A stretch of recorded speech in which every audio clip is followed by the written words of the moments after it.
Welcome to Wayward Writers. I'm senior literary agent and author Heather Cashman. I'm author and writing coach Stephanie Bearce. And I'm author and writing coach Nicki Jacobsmeyer. Our mission is to nurture and enrich established writers throughout their publishing journeys. We welcome all genres, age groups, and publishing paths through video podcasts, online webinars, in-person retreats, and more. We're here to help you conquer your path. Welcome to today's episode of Wayward Writers. We are super excited to have Shannon Anderson with us. I'm excited to introduce Shannon Anderson, who's a prolific award-winning author of over 50 books and counting. She's also a professor, TEDx speaker, frequent keynote speaker, and certified brain coach. Shannon taught for 25 years from first grade through college level and was named one of the 10 teachers who awed and inspired the Today Show in 2019.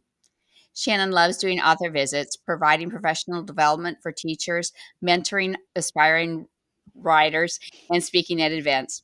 Her book, I Love Strawberries, was named the top rated 2022 picture book by Good Housekeeping magazine and the National Book of the Year by the Farm Bureau Foundation. I have to add that she is a kind, generous person and a brilliant critique partner. Welcome, Shannon.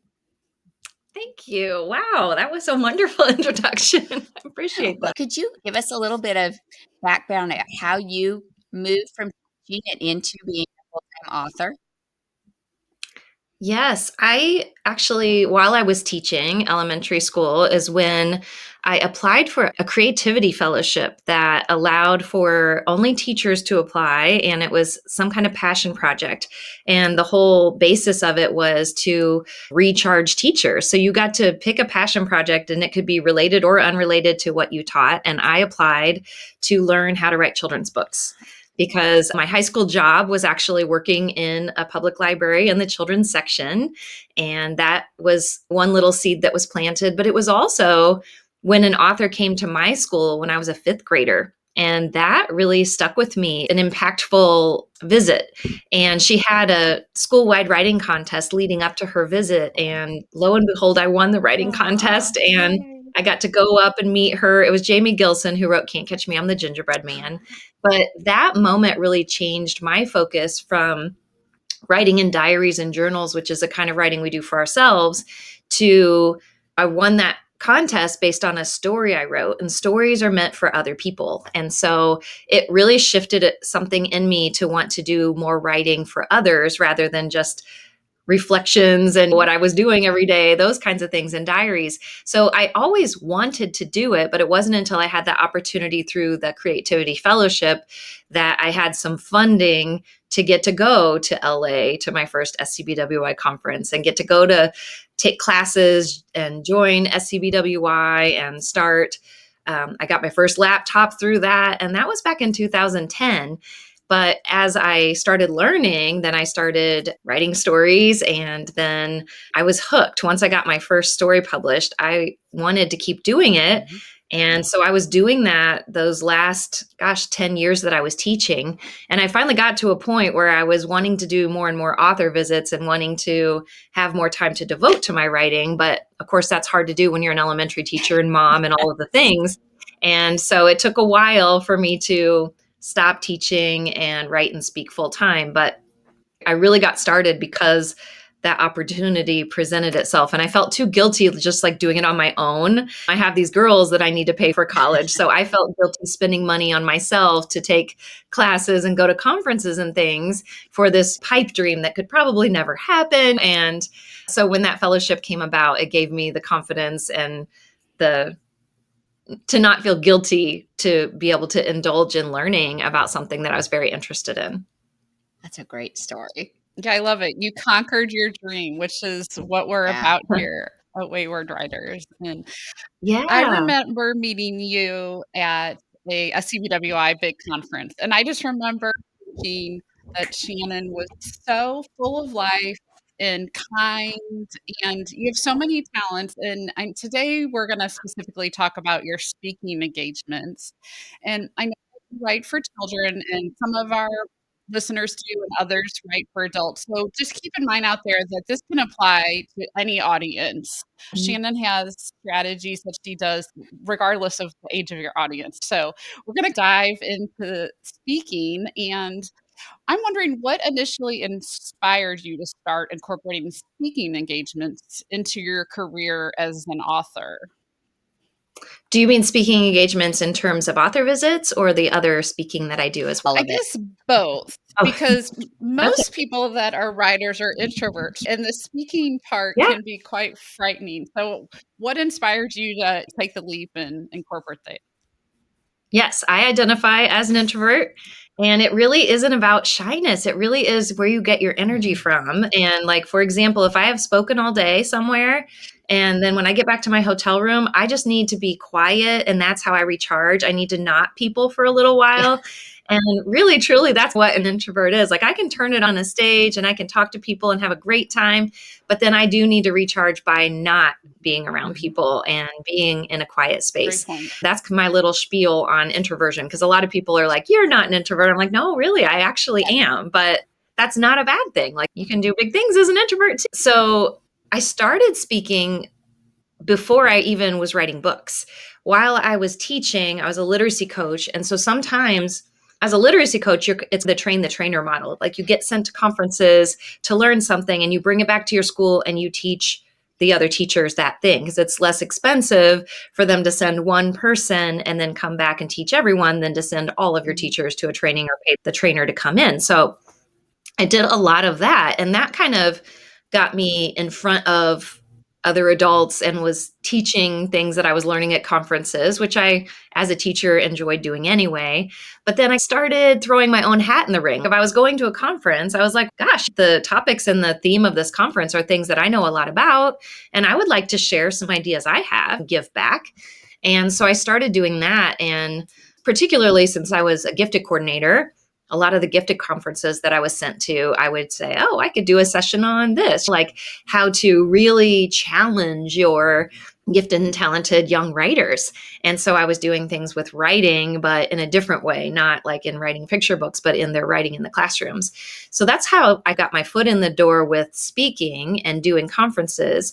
And then what I discovered was presenting at a teaching conference ended up being my number one way that I started getting author visits, which is strange. But at the same time, if you think about it, when I'm teaching at these events, my major target audience, teachers, are there, and they all are sent like I was as a representative from their school. So then if you think of it in terms of I'm in this room with a representative from all of these different schools, and generally they send someone who's either in administration or a literacy coach or someone who has some level of decision-making power in their school. So I would give my session and then I would share, if you want me to come to your school to do a session on writing for your teachers, I can, but I also do author visits. I also happen to write books for kids.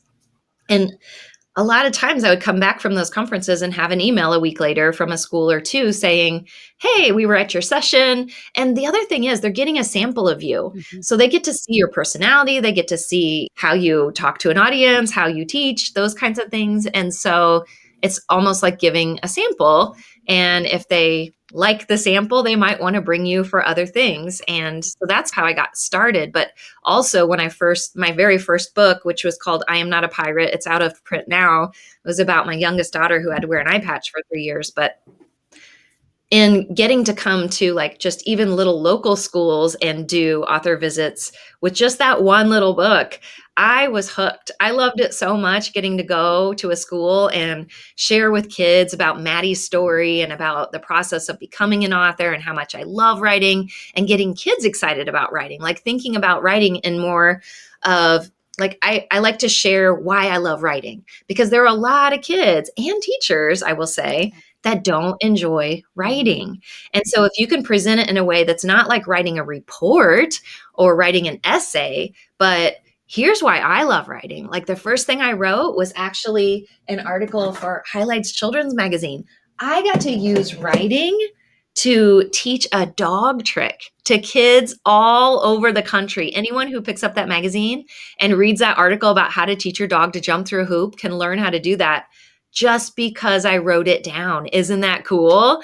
And so I talked to them about that. And isn't it cool that, like, how many of you love show and tell? All the hands go up. I'm like, I get to do show and tell through my writing. Like, I get to share this story of Maddie, and I get to tell people how she got through it with a sense of humor and how it helped her vision. Things like that I'm able to share, and I can do a show and tell through a book. I get to share stories of my own life. And isn't that cool too, that I get to help other kids who maybe have to wear an eye patch so they don't feel alone?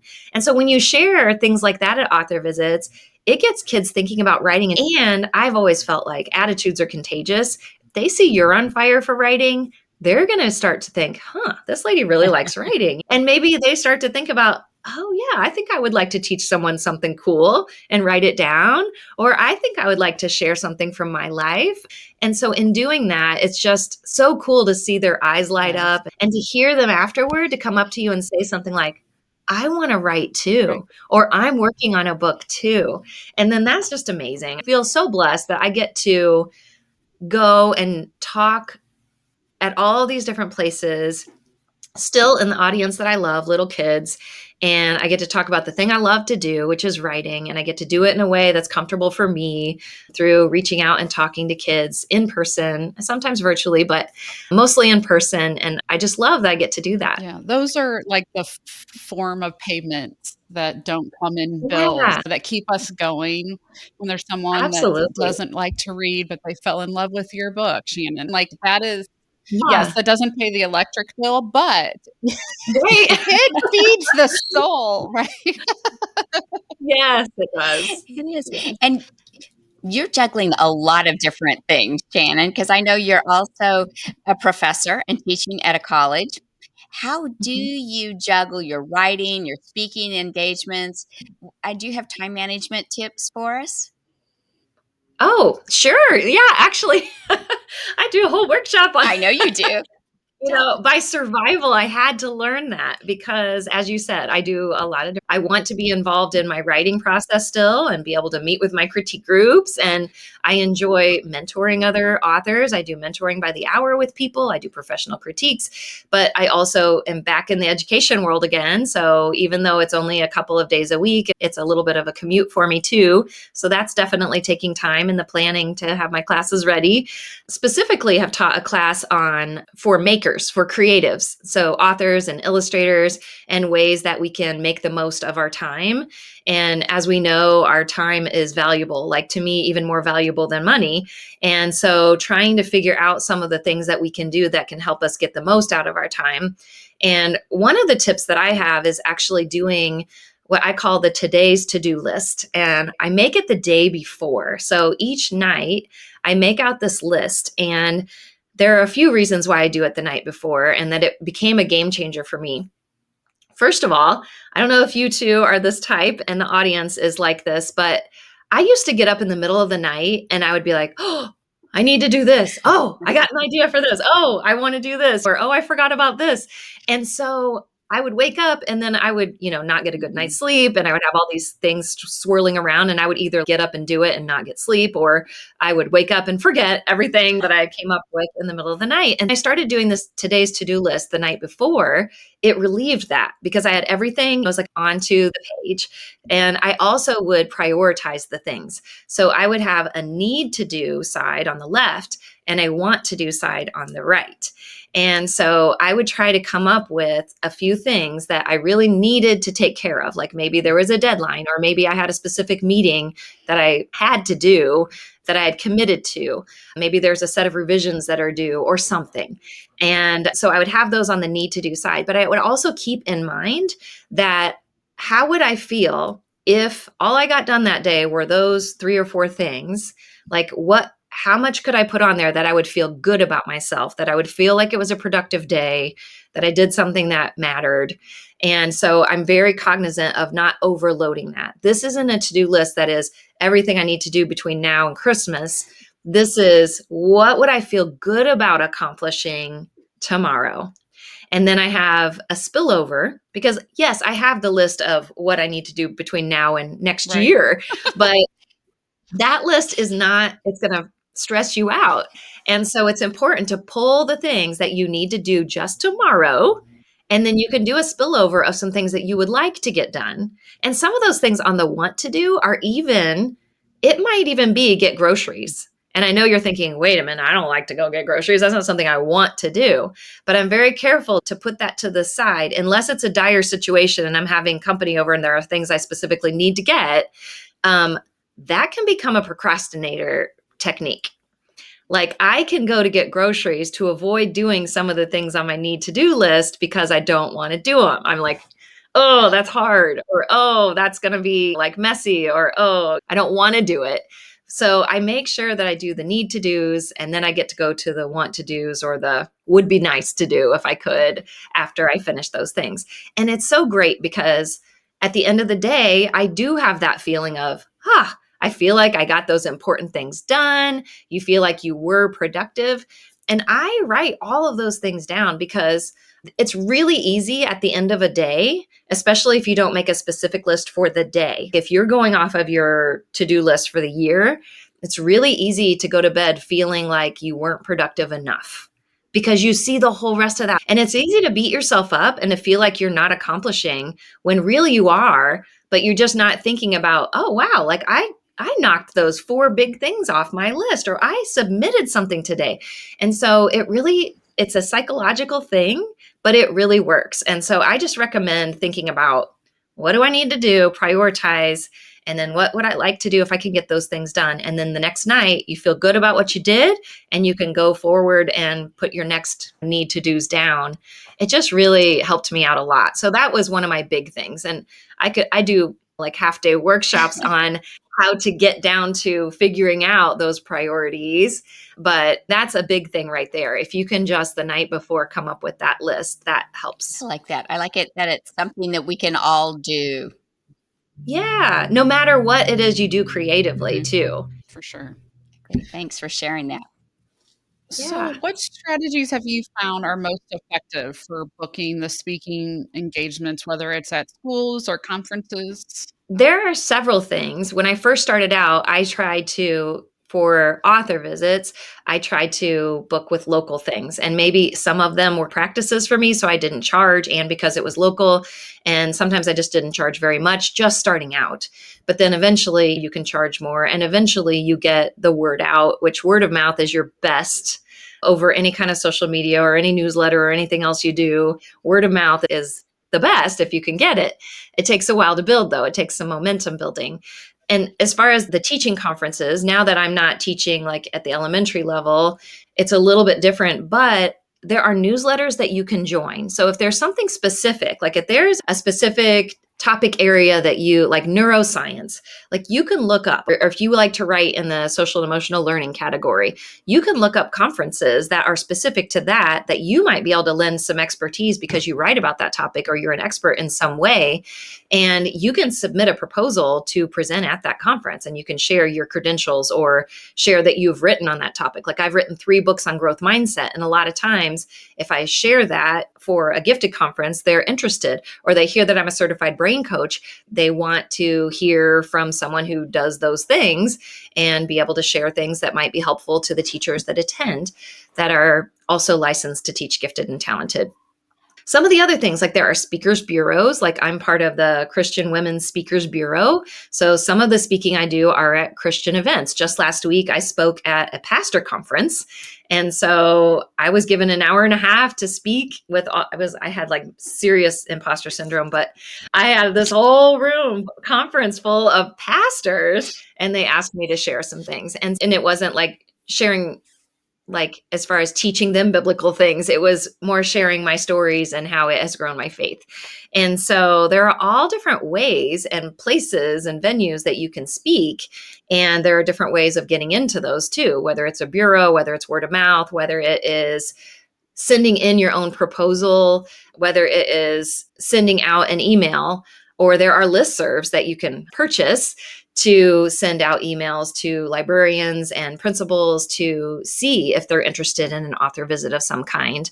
So there are all kinds of ways that you can get the word out. I will say for the conferences, if you're submitting a proposal, there are ways to find out about the proposal process. Many of them are planning a year in advance. So if you can get signed on to like their newsletter, so you start getting notices that, oh, the conference is coming. If you want to submit a proposal, click here. And they usually have guidelines and they have the topics they want.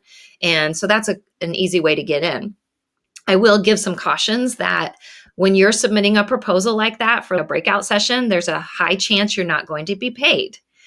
But you have to weigh the pros and cons of, but if I'm getting in front of a target audience here that is going to then get me to some author visits in other places, then it might be worth it to make those connections. So sometimes it's not the pay when you go to speak somewhere. Sometimes it's the connections and the networking that you make that help you. And that could be more helpful than if they were going to pay you $300 or $400 to do your breakout session. And the other thing is, as I said before, time is valuable. And so you have to be really careful. In the beginning, I was like, yes, when people would ask me to speak. And now that my time is a little more crunched, I have to be a little bit more selective. If I'm going to go somewhere and I have to pay for my own travel and it's going to take me hours to get there, or I have to fly to get there, and they're not paying for the travel, then I have to consider, is it worth it or not? Now, if it's a national conference, then I might do it. And I might do it all on my own dime, just because in a national conference, you have so many more people from all different areas. And so you have a better chance of getting additional speaking engagements or author visits, things like that. So it's all different. Another one is your newsletter, of course. So if you do a newsletter, I only do one once a month because that's all I have time for. But there are lots of times that someone will reply to my newsletter that only comes out the first Friday of every month and say, oh, I want you to come to our school. You have to remember that people that plan author visits are busy people. They are not paid to plan these author visits for their school. They are regular teachers and librarians, and they're doing this on their prep times and outside of school. And usually what happens is sometimes there are schools that bring an author in every year, and it's like a given thing. We're going to have an author visit. And in those situations, they usually have a little bit more of a plan. But in other situations, it may just be where it's brought up at a meeting. Wouldn't it be cool if we had an author visit? Or the PTA brings it up. We'd like to do a fundraiser and bring an author for our kids. And sometimes it's just brought up and it's so, who knows an author? And it's just completely, they're like Google searching. And so if you can get your SEO up there, so when someone searches children's book author in Indiana or in wherever you are, then that can help you. There's also, you can search on SCBWI and you can search for an author to come and speak, and you can filter it by your area. So there are all kinds of ways people can find you. But my whole philosophy on social media and the newsletter, things like that, I just want people to know that I exist in this space. Like, I'm not trying to push my book sales or anything. I just want people to know I'm doing this. So if that opportunity comes up at a PTO meeting or a staff meeting where they say, we're going to bring an author, I want someone to know that, oh, I know this crazy lady that's always doing this or that, and she does author visits, and maybe she could come. And if you can just be top of mind as an author, you do this. It's not salesy. It's not anything. Like, whenever I do an author visit somewhere, I post it because, first of all, I'm excited that I got to do it. And there's always something fun to share about a visit that you've done, whether it's pictures I've taken at the school that just blew my socks off because it's such a cool school and the things that they're doing, or a kid said something that made me giggle or that was just precious. So sharing a tidbit from a visit is not just me sharing my giddiness and my bliss. It's also letting you know that, hey, I do these and I love them.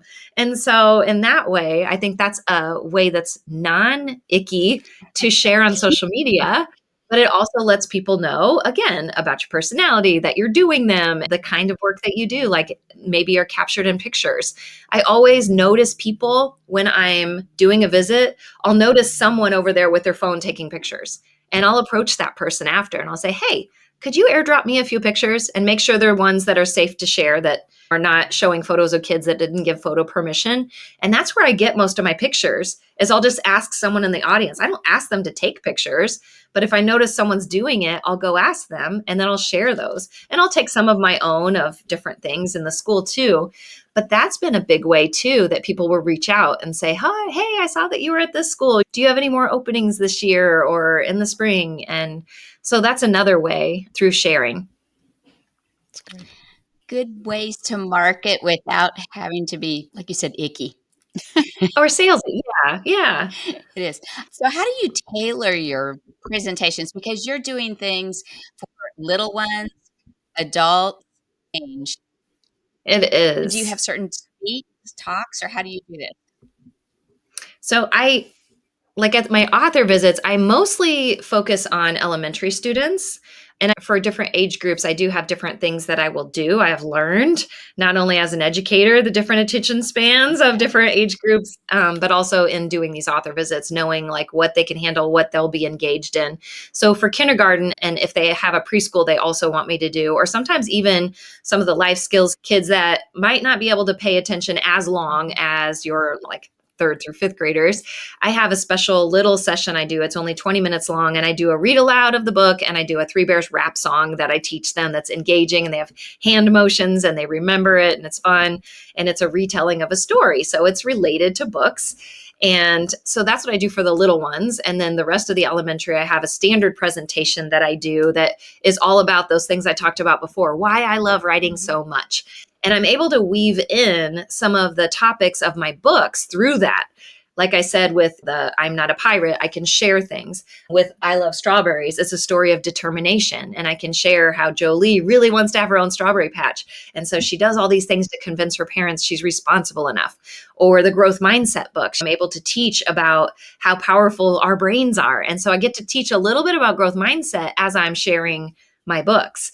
And the school's like that because I'm sharing something educational and also something that emotionally and motivationally can help them. Like Penelope Perfect is about a perfectionist. And we have a lot of kids who are perfectionists and are really hard on themselves at school. So getting to share things like that through the presentation at the elementary level is what I like to do. But I also, if they do my standard package, it not only includes the big session and the session for the littles, but I will go into classrooms and do a poetry writing session with them, because then I'm also giving something else to the teachers. They're seeing me model a lesson. So they're seeing me give examples. They're seeing me teach a certain type of poetry. They're seeing me model it in front of the kids, to write one with the kids, and then to turn them loose and to see how I support them as they're writing. So it's a modeling lesson for them in writing. But the kids also, think about this, they're getting to write with a published author and have a finished piece when they're done. So with their author visit, they not only learned about writing, they got to do it. Mm-hmm. And so that's what I love to do at the elementary level, because most of my books are geared toward that level. But I also just last week spent an entire day at a high school, and I was able to go into juniors and seniors classrooms, and I got to do some creative writing that was a little higher level, of course, with the creative writing classes. There were 2 creative writing classes at that high school, which that was so much fun. I had them watercolor painting, and then we let that dry while we worked on the poem. And then they got to weave that into the watercolor that they did. It was awesome. And then I also got to do more of a motivational talk with them about like goal setting. And so if you're thinking about how could I transform like some of my talks from elementary level to these high school or college level kids, think a bit about it as you could talk at it from a perspective of this is a career possibility that you may consider. And so you can talk about it like, as a writer, this is what I had to learn. Like, you don't have to necessarily go to college to become a published author. And you can get your MFA, and that's awesome if you can do that. I don't have an MFA. I have a master's degree, but it's not in writing. And so just letting them know that there are different paths to different things, and not just the writing, but different strategies, ways we can set goals, ways we can go after our goals, ways we can figure out what is it we want to do with our lives in the first place. Those are things that you can talk with the high school and college kids about. When I did my TED Talk, it was for Michigan State University students. And so it was all about figuring out what that is that you want to do when you leave these classrooms at the university level, and how you can figure that out, and then the steps you can take once you set those goals to get there. So there are all kinds of angles that you can take, and there may be a specialty area that you are interested in. For example, I would have never thought, when I wrote the I Love Strawberries book, I had no idea that I would start getting asked to do agriculture conferences. Mm-hmm. It wasn't even on my radar. But think about that. The I Love Strawberries book shares how she grows strawberries. You get to see the whole life cycle of strawberries. So that was an angle I hadn't even thought about, but now I get asked to do Ag in the Classroom visits, and I go to Ag in the Classroom conferences to get to talk about, here's when you read the book, how you can do extension activities with it. And how awesome is that you're sharing your book and ways to extend that through real life experiences of growing strawberries. And so there may be ways that you haven't even thought of that might be really interesting opportunities that people are seeking, but they don't know that you offer that, because you might not even know you offer that until someone asks you about it. Great. Get creative, in other words. Yeah, absolutely. And you also have to, I think, be careful that, and I'm a big one on go for it. If it's something you want to try, you should go for it. So I'm not like some dream crusher when I say this, but you have to also be careful that you don't spread yourself too thin. And sometimes you might get into areas where people ask you to do something that you're not very comfortable with. And it's not something you're even very excited about, but you do it just because you're like, I could maybe figure something out for that.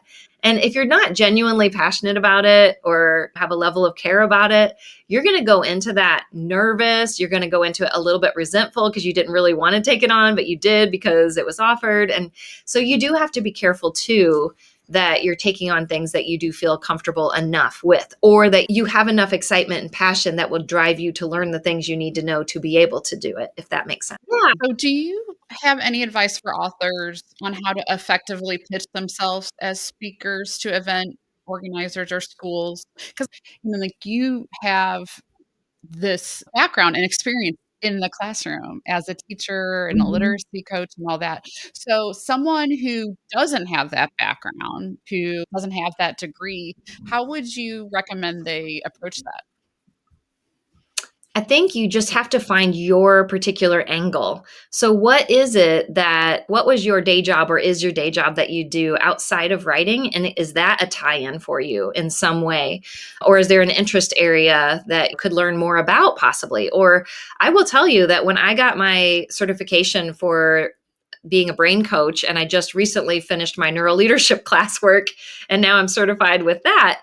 I did that like on my own dime, out of my own pocket, because for one, I'm very interested in nerdy and neuroscience. I enjoy learning about that stuff, but I also noticed, and so you have to really know your market too.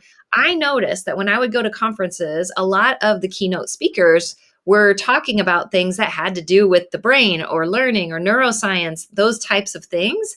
And I'm like, I'm very interested in those things and I know enough, but I don't know enough to it's not very credible for me to put in my proposal. I'm interested in that. No, that's not going to cut it. You have to have something that's going to show that you're a credible source of information that could share at their conference, because you've got to consider these people that are planning conferences.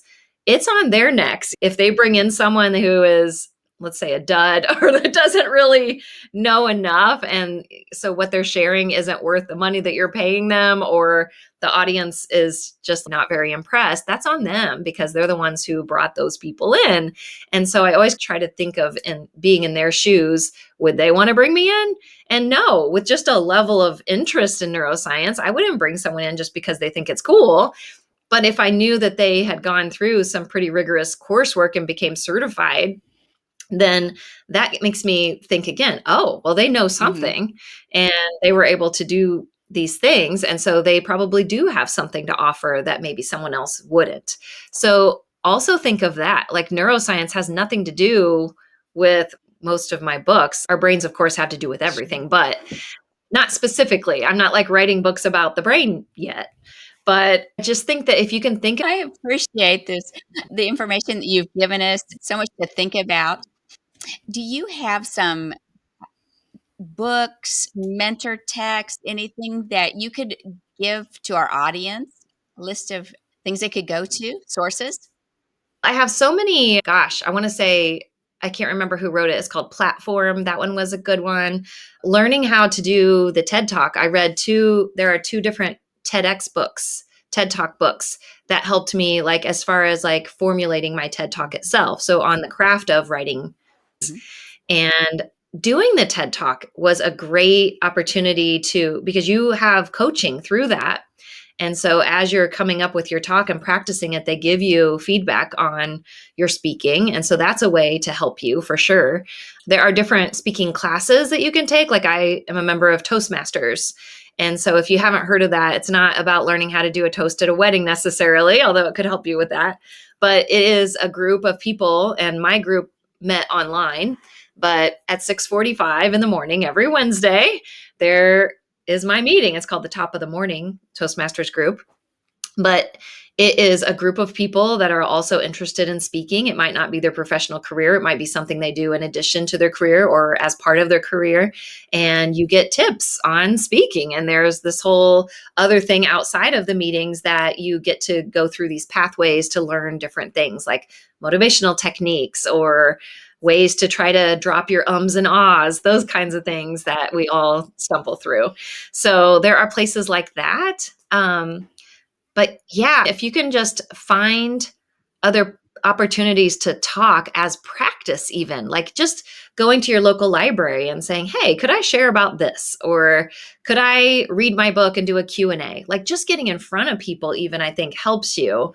And that's something I've always felt strongly as a teacher is having my kids, even when I taught first grade, I had my kids get up and speak in front of the class and share something that they learned so that wouldn't become a scary thing. Because I think so many of us didn't do that early on. And so then we see it as a scary thing. We get imposter syndrome. We have that whole comparison trap. Oh, I'm never going to be as good as that other speaker that just got up there.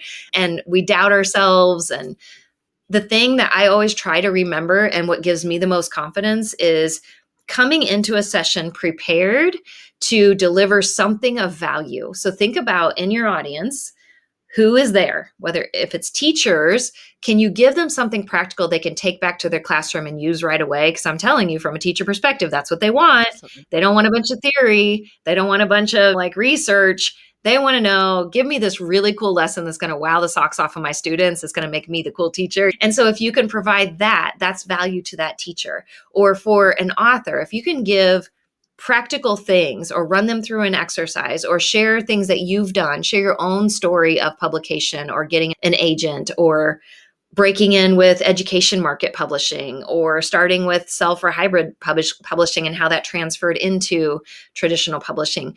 Like giving value is my biggest tip. How can you give value to someone? Because if you feel like you're giving a gift, like you're helping someone in some way, then that feels good. And so you're no longer thinking about, oh, are they going to think this is stupid or are they going to judge me?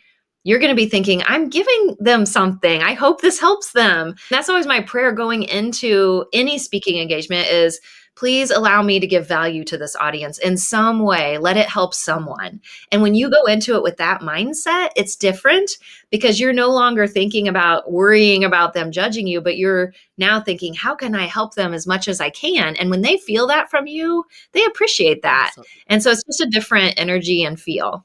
Yeah. Wow. Thank you. That's great.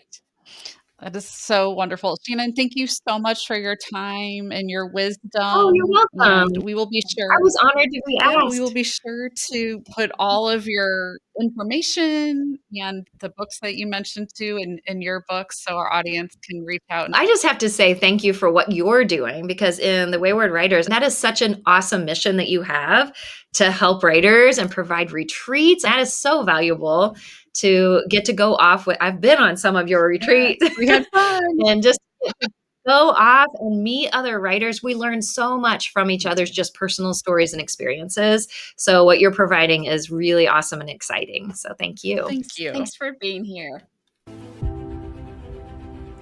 Thank you for joining us on this episode of Wayward Writers. Let's connect. Find us at waywardwriters.com, X, Instagram, YouTube, and Facebook. See you next time. Conquer your path.